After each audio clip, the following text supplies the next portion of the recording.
No more waiting, let's begin. Microsoft Access is a relational database management system developed by Microsoft. It is part of the Microsoft Office suite and is used to create, manage, and analyze databases efficiently. msaccess provides a user-friendly interface for designing databases without requiring advanced programming knowledge. There are 4 fundamental objects in msaccess. First one is tables. Tables are the foundation of a database. They store all the data in a structured format, similar to Excel spreadsheets but with relational capabilities. Second one is queries. Queries in msaccess are used to retrieve, filter, calculate, and analyze data from tables. They help you extract meaningful information without manually searching through tables. Third one is reports. Reports in msaccess are used to format, summarize, and present data in a professional and printable format.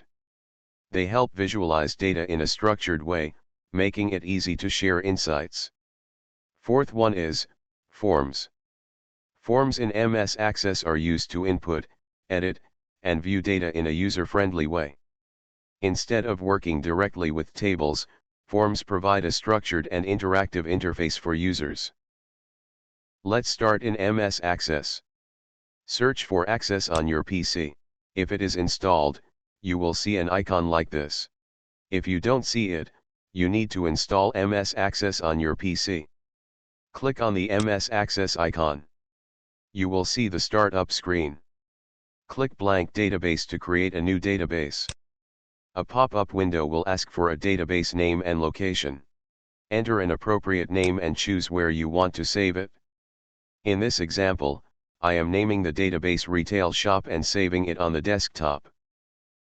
Click the Create button. msaccess will open with a blank table. You can close this table for now. Let's start creating a table. Go to Create tab in msaccess ribbon. You will get command to create table in Table section. Click Table Design Command button. This will open a screen where you can design your table. Before creating tables, quickly understand data type available in msaccess. Data type defines what kind of data a field can store, like text, numbers, dates, or even attachments. It helps ensure the right kind of data goes into the right place, preventing errors and keeping the database organized. First one is short text data type. It stores text or numbers up to 255 characters. Long text data type holds longer text up to 65,536 characters. Number data type is designed to store numeric values that you plan to use in mathematical calculations like sums, averages, or multiplications. Large number data type in msaccess is a subtype of the number data type. It's designed to store large whole numbers, positive or negative, without decimals. Date/time data type is used to store dates and times, things like birthdays, order dates, or appointment times. It lets you sort, filter, calculate differences, and format dates and times easily. Currency data type in msaccess is designed to store numbers that represent money or precise values that require fixed decimal places, typically 4 decimal places, example 12.3456.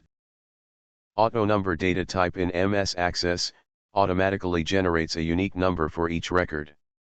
It's commonly used for primary keys, a field that uniquely identifies each row in your table. Yes/no data type in msaccess is a Boolean field that stores only one of 2 possible values, yes, no. Hyperlink data type in msaccess stores clickable links that can point to web pages, emails, files on your computer, other objects within your database. Attachment data type in msaccess allows you to store files directly in your database, things like images, PDFs, documents, or spreadsheets, without needing to link to an external file objects within your database. Calculated data type in msaccess lets you create a field that automatically calculates its value, based on other fields in the same table. You set up an expression, formula, and Access handles the math or logic for each record, no need to type values manually. Lookup Wizard in msaccess helps you create a lookup field, which allows users to select values from a list, instead of typing them manually. It's perfect for things like categories, supplier names, or product types, making data entry faster, more consistent, and less error-prone. This covers the basic knowledge required for creating tables for your retail shop. You're now ready to build tables in msaccess. I will now begin creating the tables for the retail shop application. Please observe the process to gain a better understanding. Our first task is to design a table to store customer information. To accomplish this, we will create a customers table with the necessary attributes. The first attribute is customer name, and we will use the short text data type for this field. This data type is appropriate for storing names, as they are generally brief in length. Second attribute is customer phone number, and we will use the short text data type for this field too. A fixed-length text field is appropriate for storing standard 10-digit phone numbers. Third attribute is customer email. The hyperlink data type is appropriate for storing email addresses, allowing direct access to email addresses via clickable links. Last is customer address field, and we will use the long text data type for this field. Long text data type is suitable for storing detailed address information that may exceed the character limit of short text. To ensure each record is uniquely identifiable, we will include a customer ID field in the table. This field will use the auto number data type and will be designated as the primary key. In msaccess, the primary key serves to uniquely identify each record, preventing duplication and maintaining data integrity. By assigning a unique customer ID to every entry, we ensure that each customer is distinctly recognized within the database. Let's move the customer ID field to the first position. This can be done easily by clicking and holding the field header, then dragging and dropping it to the desired location at the top of the list. To ensure data accuracy, the customer name field should be set as a required field, meaning users must enter a value and cannot leave it blank. To configure this, set the required property to yes and allow zero length to no in customer name field property section. Other fields such as phone number, email, and address can be left blank, depending on your requirements. These settings should ideally be configured during table creation, as modifying field properties after data has been entered can be challenging. The customer ID field is configured to disallow duplicates, and its indexed property is set to yes. The index functions similarly to a book index. It helps Access locate records quickly based on this field. To save the table we just designed, click the Close button at the top right corner of the table window. A prompt will appear asking if you want to save the changes. Click Yes, and then provide a meaningful name for the table. I've named it Customers. Once saved, you'll see the Customers table listed on the left-hand side of the Access window. The customer table is now ready. Let's test whether the system prevents saving a customer record without entering a customer name.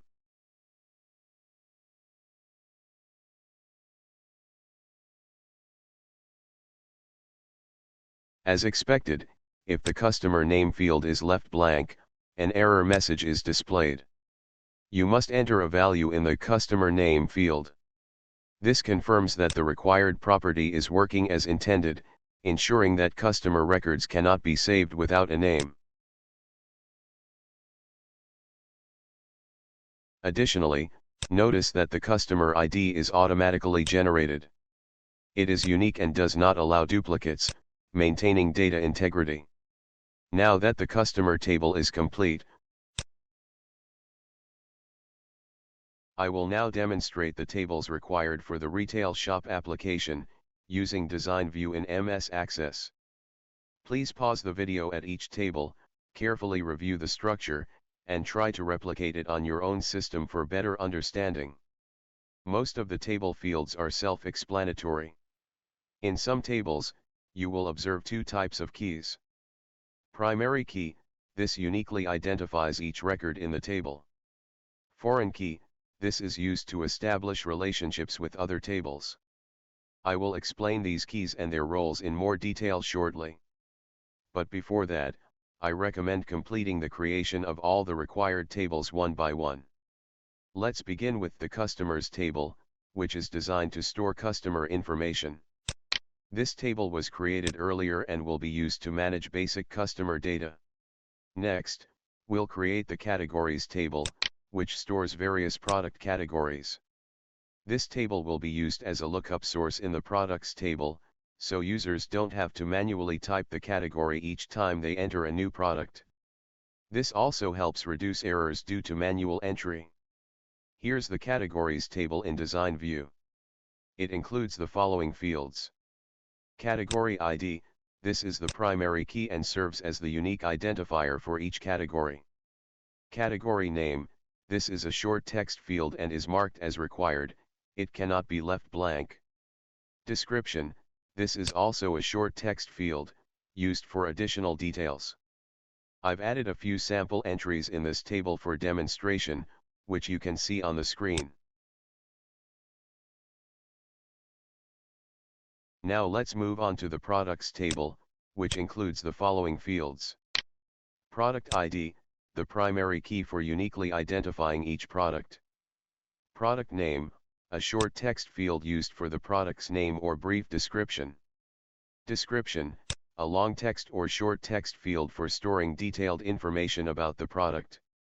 Category ID, this is a lookup field that retrieves values from the categories table, enabling users to select a category from a drop-down list instead of typing it manually.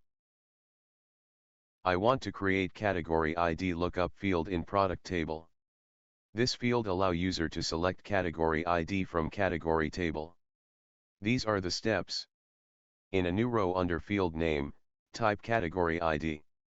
In the data type column, choose lookup wizard. This opens the lookup wizard. Choose I want the lookup field to get the values from another table or query. Click Next. Then select the table you want to pull values from.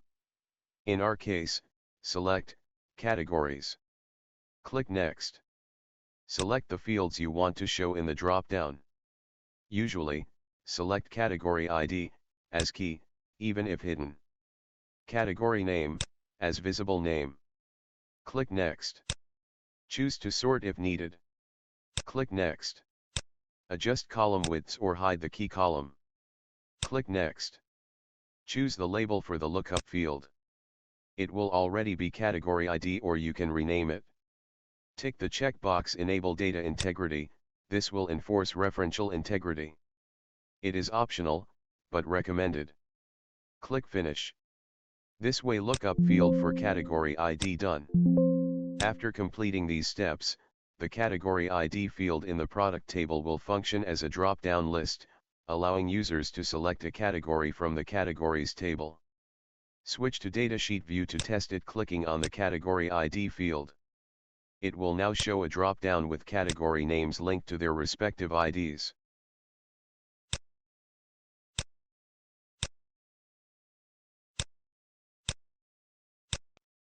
The next table is the supplier table. It is used to store information about product suppliers. Supplier ID is the primary key. Supplier name and phone are short text fields. Email is set as a hyperlink field. Address is a long text field to accommodate full address details. Purchase table. The next table is the purchase table, which is used to record purchase transactions. It contains the following fields. Purchase ID is the primary key. Supplier ID is the foreign key, used to link the supplier of the purchased products. Purchase date is the date/time field. Total amount is the number field. Purchase Details Table. The Purchase Details Table holds item-wise purchase information. This is a child table, and the purchase table is its parent. A purchase details record cannot exist without a corresponding purchase record. Fields include: Purchase Detail ID is the primary key. Purchase ID is the foreign key, linked to the purchase table. Product ID is the foreign key, linked to the product table. Quantity purchased is number field. Purchase price is currency field. Line total is calculated field. It calculate the line total of the product purchased, which is equal to quantity purchased times purchase price. Sales and sales details tables. Similar to the purchase and purchase details tables, we have the sales and sales details tables to record sales transactions. Again, sales is the parent table, and sales details is the child table. A sales detail record cannot exist without a corresponding sales entry. Sales table fields. Sale ID is the primary key. Customer ID is the foreign key, linked to the customer table. Sale date is the date/time field. Total amount is the currency field. Sales details table fields. Sales detail ID is the primary key. Sale ID is the foreign key, linked to the sales table. Product ID is the foreign key, linked to the product table. Quantity sold is the number field. Sale price is the currency field. Subtotal is the calculated field. It calculate the subtotal, which is equal to quantity sold times sale price. Inventory table. The final table is the inventory table, which is used to track current stock levels. Fields include: Product ID. It serves as both the primary key and a foreign key, linked to the product table. Stock quantity is number field, showing the current stock level. Reorder level is number field, used to trigger restocking alerts. Last updated is date/time field, indicating when the inventory was last modified. This concludes the table creation section for the retail shop application. In the next tutorial, I'll show you how to link or establish relationships between these tables to ensure data integrity and consistency. If you found this video helpful, please like, share, and subscribe to the channel. Your support helps keep this tutorial series going strong. Don't miss out on future videos. Hit the notification bell to stay updated. Let's continue building something amazing together.